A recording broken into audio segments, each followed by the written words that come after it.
Hello again, friends and loyal Wolfpack members, Chaos Wolf here, and welcome back to Elite Dangerous Horizons.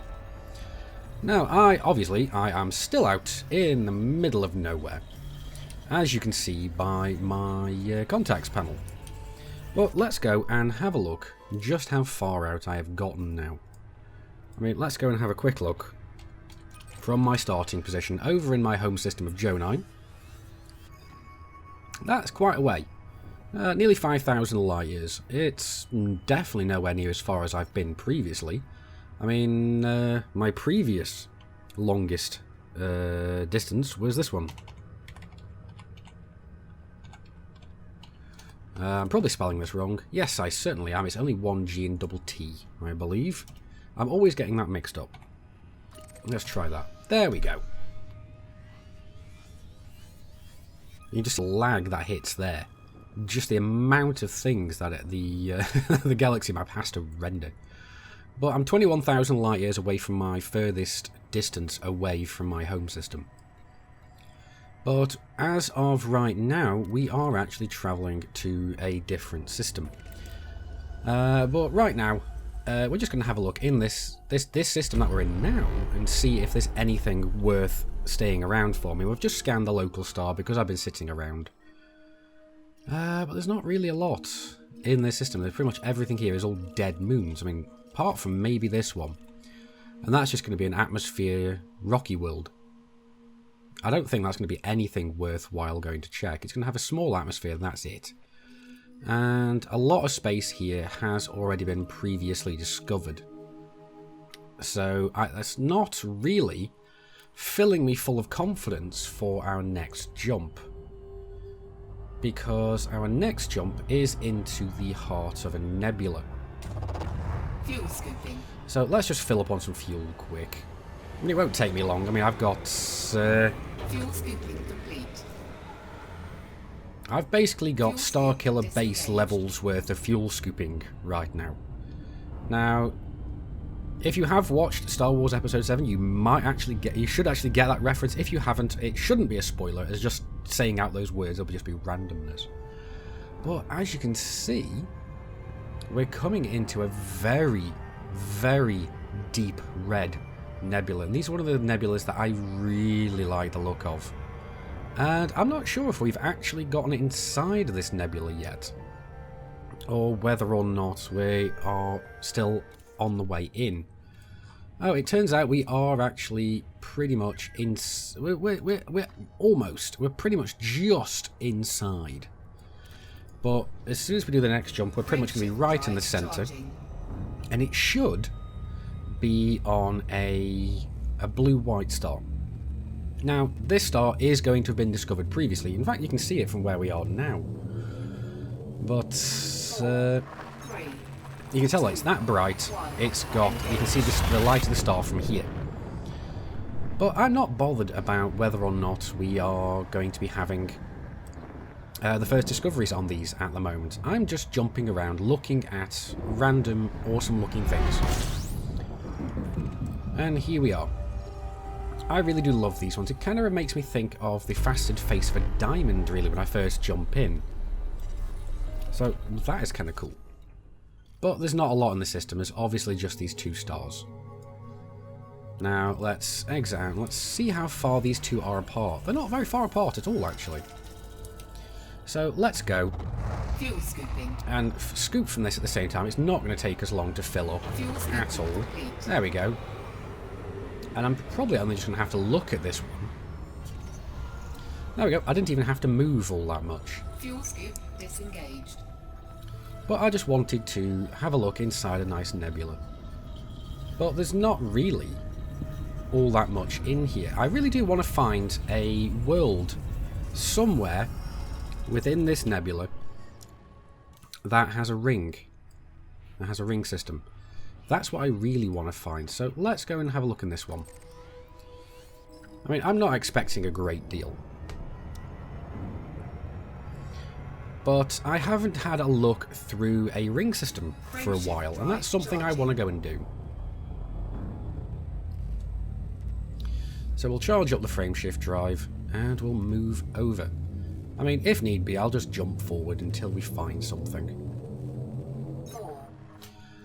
Okay, so this system apparently does not have a ringed world in either. But let's go again and have some more. I keep forgetting I don't need to look over there anymore because I have bound a key. Let's see, where are we?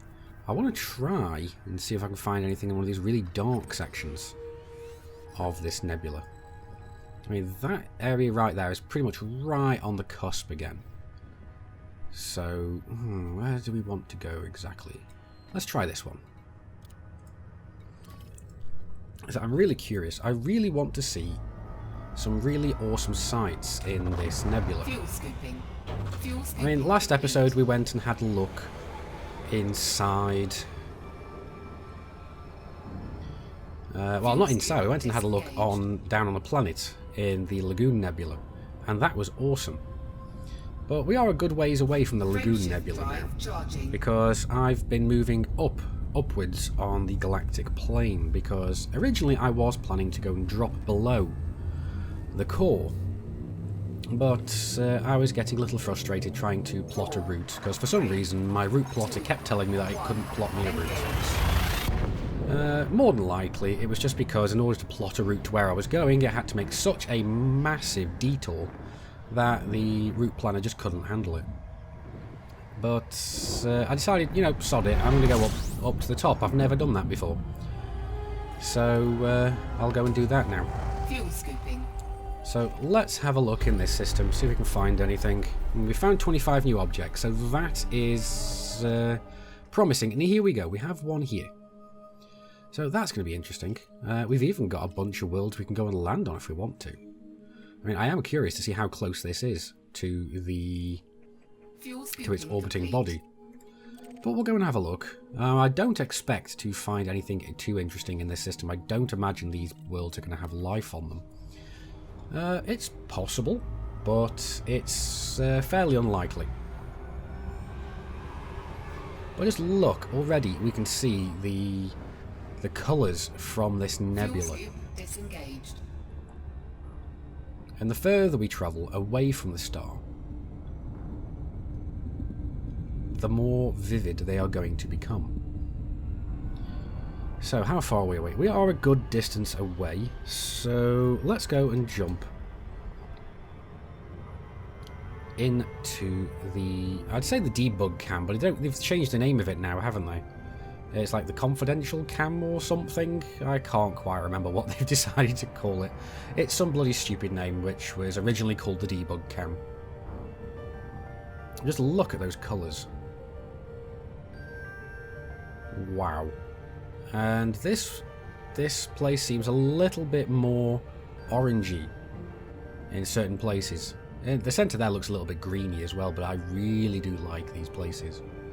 I mean, up above us I don't see anything, but it might just be that that's one of the darker sections. Either that or it just hasn't come into focus yet, because, well, not into focus, but it might just be that we're too close to the star still. So let's jump back, and I'm going to have to slow down now, because otherwise we're going to overshoot. So that was well timed.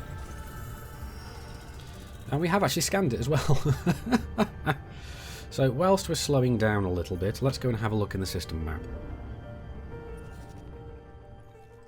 Is there anything interesting on this?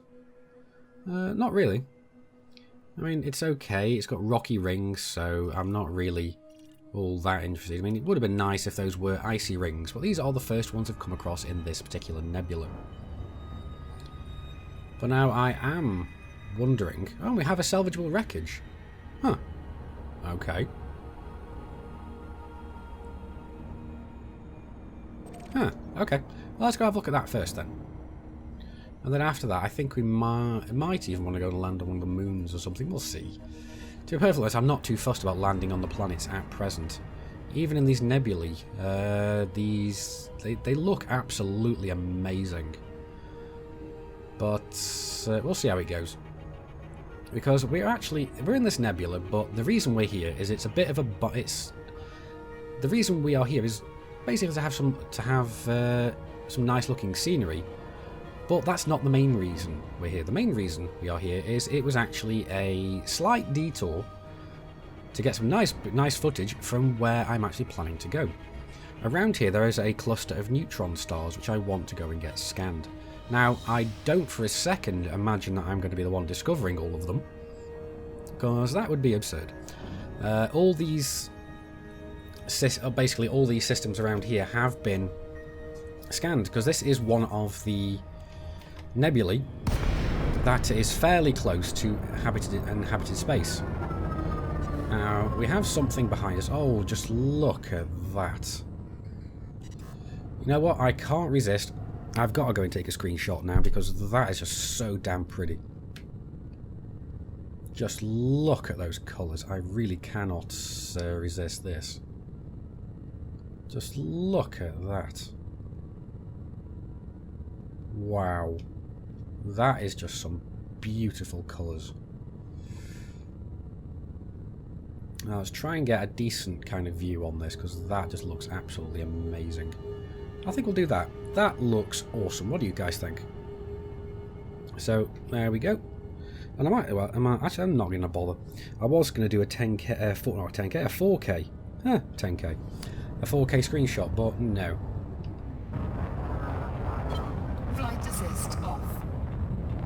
So let's go and find out what the hell this is. Small survey data cache.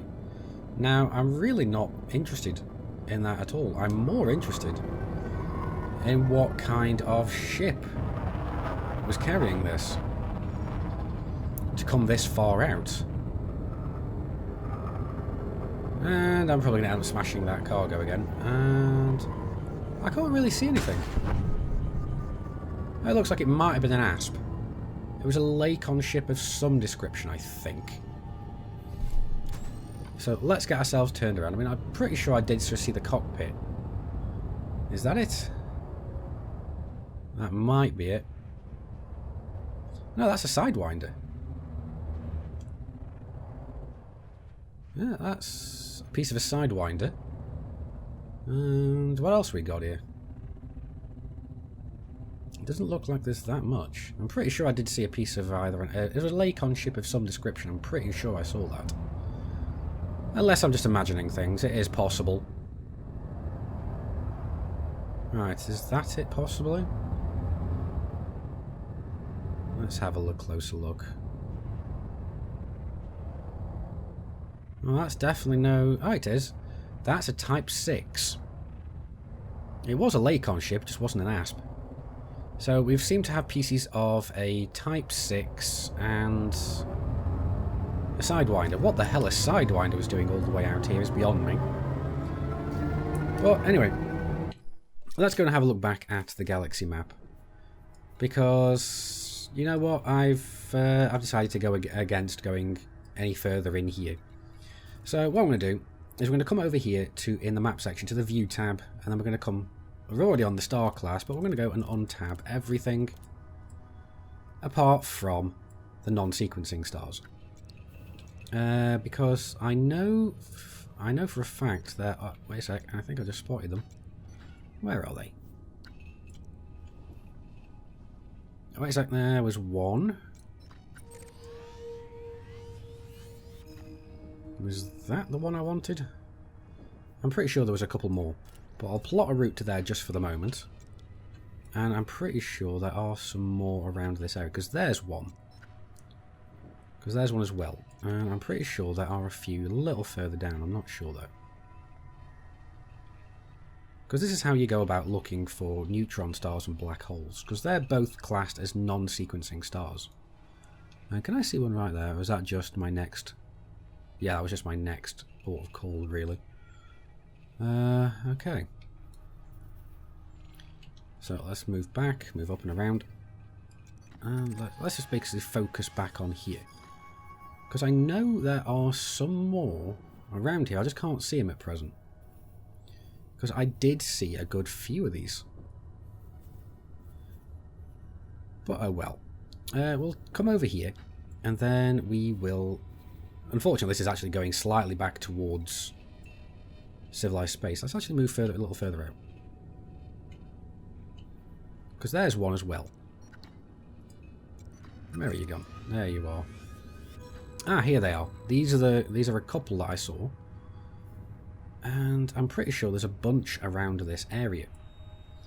So what we're going to be doing is basically just jumping around from Neutron Star to Neutron Star, trying to find as many as we can. Because we're about 1,000 light years up from the level being on level plane with Sagittarius A. Because I think Sagittarius A is pretty much going to be 00000, I think. I'm not 100% certain. But like I said, I'm not all that worried. But we're going to go over here, have a look over there, and then we're going to move over to the second cluster. So let's go and do that, and say a little fond farewell to the very nice views of this nebula.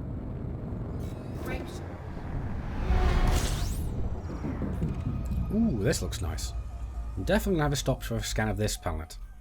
Unless I've already been through this system. No, I haven't. And so far there's only 2 things that have shown up here. And one of them is this star. The other one's probably going to be another star. Yeah, it is, but it's a good ways off, so I'm not really bothered about going after that one. Because if I am correct, it's about 500,000... No, 50,000 light seconds away. Light years? Light seconds. But oh well. Back to our course. Now, I have gone and basically... plotted a... Not plotted. What's the word I'm looking for? I can't remember now. Bound. I think that is the word I was looking for, but I was looking for another one as well. But I pretty much bound the a hotkey so that I can target next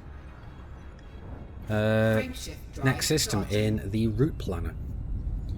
So that's absolutely really necessary if you're out going exploring, because if you want to go and basically make your way to a specific point in the galaxy, well, a specific system, then you plot your course there. But if you find something interesting on the way, you untarget and you go look at that. You don't want to have to go and replot your route again.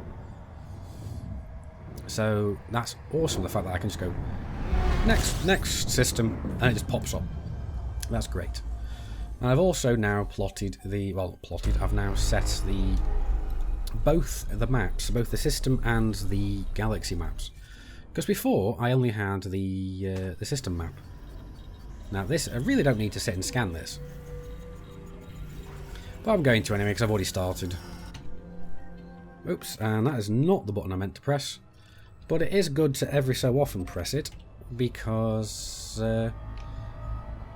every time you go into the galaxy map, it updates your route depending on your jump range.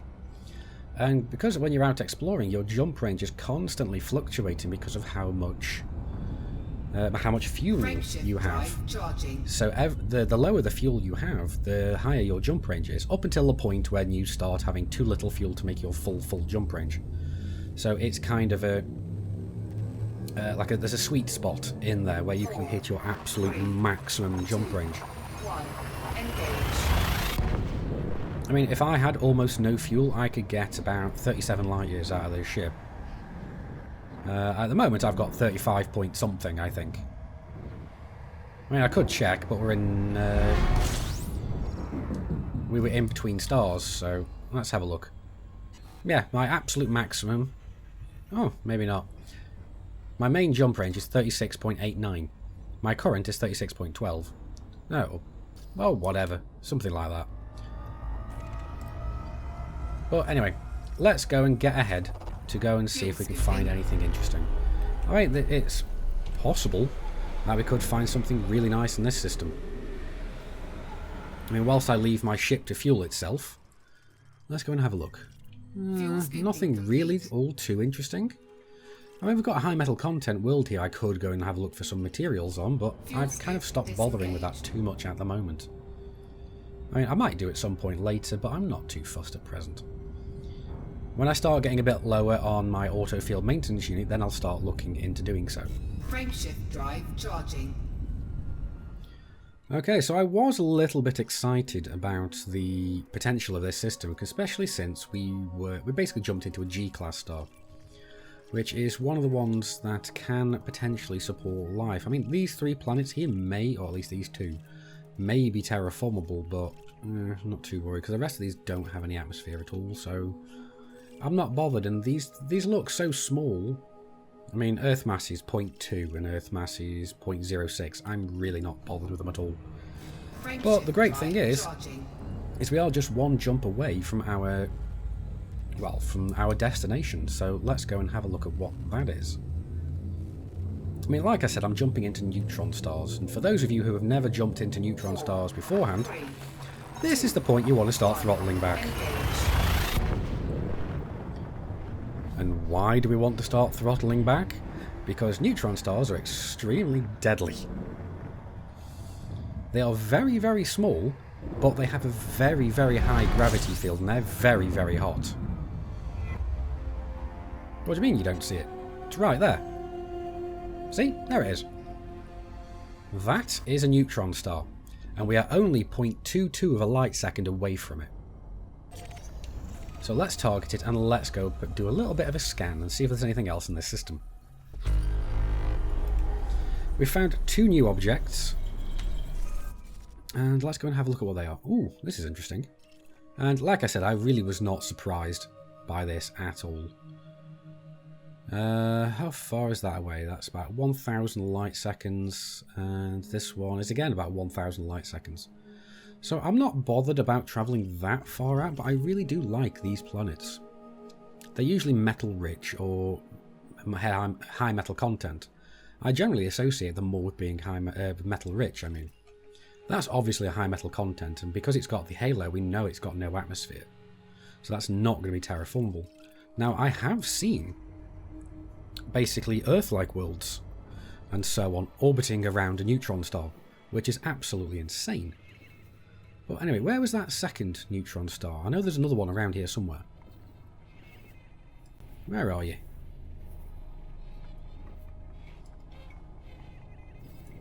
I'm pretty sure it was a little bit way around this way somewhere.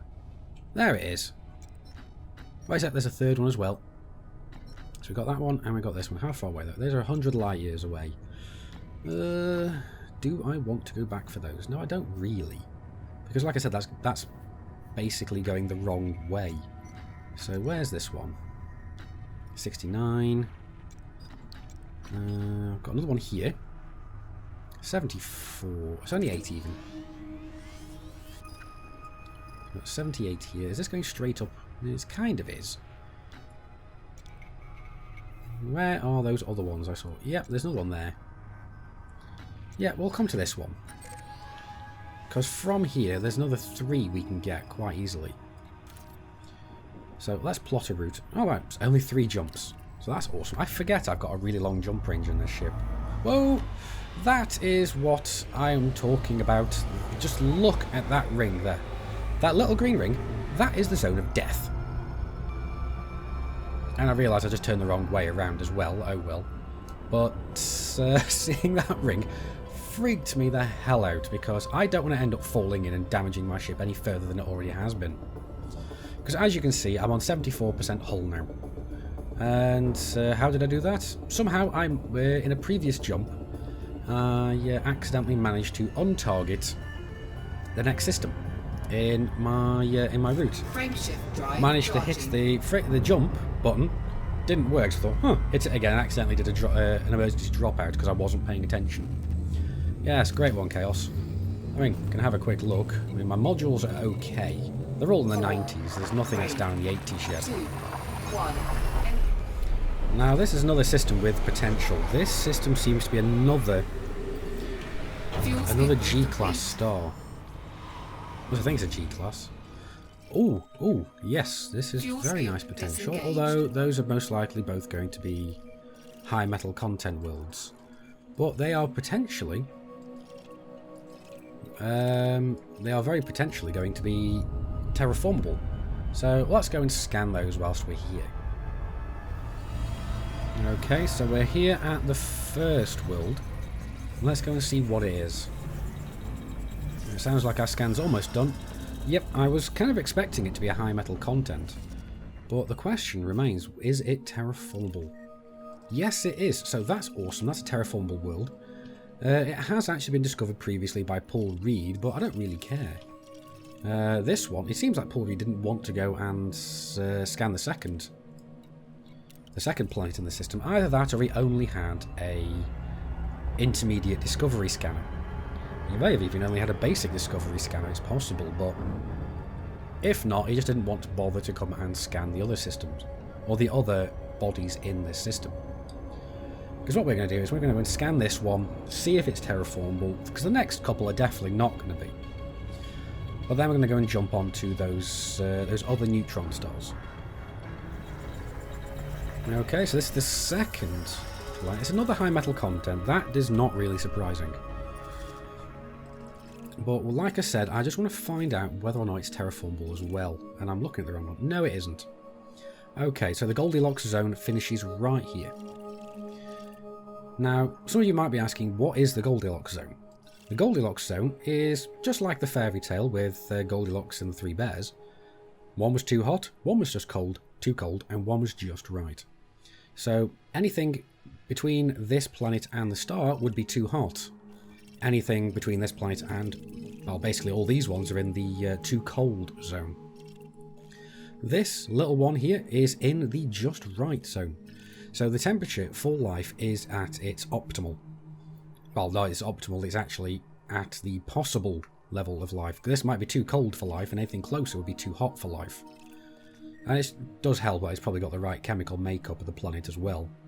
But anyway, that's this system scanned. I'm not bothering with anything else. I am, however, going to be jumping over to the next system. So I will see you guys over there. Alright, let's not forget to throttle back. Now let's spot the neutron. There it is. So let's get that scanned and throw out a system ping. Now we have found a bunch of interesting little things in this system. Let's go and see what we've got here. Wow, we do have quite a few things, and it looks like we might potentially have an ammonia world, although I do imagine that's most likely going to be a high metal content world. So we've got a bunch of worlds at the top. I might actually go and scan these ones. Depends how far away they are. They're not that far away, actually. And they are a good distance away, so it's possible that some of these might be terraformable, though I seriously doubt it. But anyway, this was the main prize we were coming for. This is a Neutron Star. Basically, what has happened is something's happened. It's lost most of its mass, but the mass that is left is super, super dense. So it's a very tiny, it's very small in size, but it is almost as dense as a black hole. So it just says here as well, it's got insufficient mass to become a black hole. This is the step in between, well, it's the level in between a star and a black hole. So that's what these are. These things do actually cause gravitational lensing as well. If we have a good background, we might go and have a look at that in a minute. But basically, there we go. We have a decentish background around there. Let's go and see if we can see the gravitational lensing effect.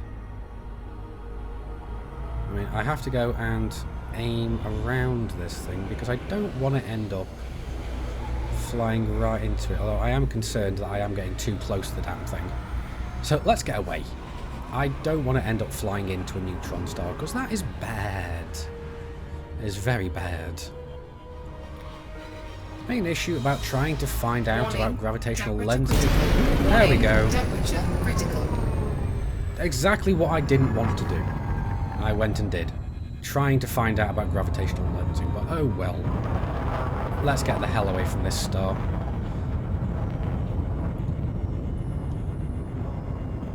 So kids, this is why you don't want to fly too close to a neutron star. Now I've got to wait for my frameshift drive to cool down. And I really could have done without that, considering that I'm not even a 10th into this bloody trip yet. Oh well. At least all my modules are still good, and I've still got quite a lot of autofail maintenance ammo left. I mean, the main thing is my power plant. It's on 95%. That's great. I'm okay with that then. Alright, let's try and jump away. Now my heat is rising rather rapidly. 3, 2, But I think I'm going to be okay to get away. Because we're only jumping to Super Cruise, so let's get the hell out of here. And I'm not going to even bother trying to look at the gravitational lensing on this one again. We are just going to get the hell away. And let's go and have a look. I mean, we'll go and have a look at one of these planets here. And whilst we're on the way, I'll let you know why I am so interested in these neutron stars. Now, the reason I like neutron stars is because they do have a very, very good payout. When you scan a neutron star, you are guaranteed a minimum of 36,000 credits per neutron star.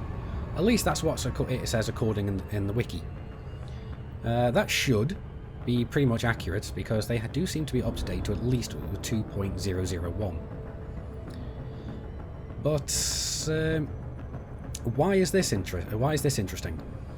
The reason being is in order to become elite in exploration, you need to have sold enough exploration data to have gotten yourself 161 million credits.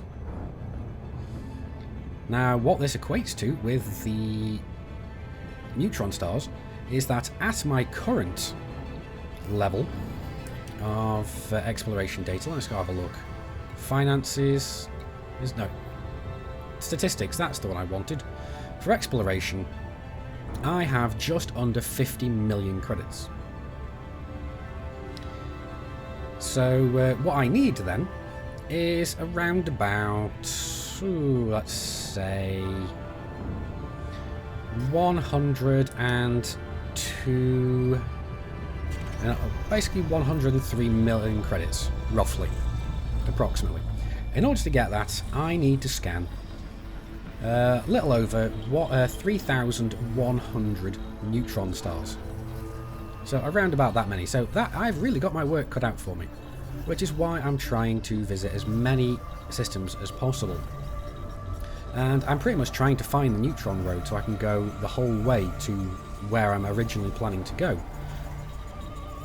So that's what we're going to go and do, is I need to scan a hell of a lot of systems. I need to visit a lot of systems, and I need to go and scan a lot of neutron stars. As soon as I find the neutron fields, I mean, let's have a look at this now. System map, I seriously, highly doubt this is going to be terraformable because, yep, I did not think so at all. I mean, how far are we away from the rest of them? We're fairly far away, I'm not going to bother. So what we are going to go and do though, is we are going to go and have a look for some more neutron stars. So where are we? Because that's back towards civilized space, which we don't want to go there. Here we go, here's another one. So we're going to be jumping through a couple of systems. Hopefully we're going to be getting some fuel for doing that as well. And then, actually we've got this one as well. That's 53. I think we'll go there first.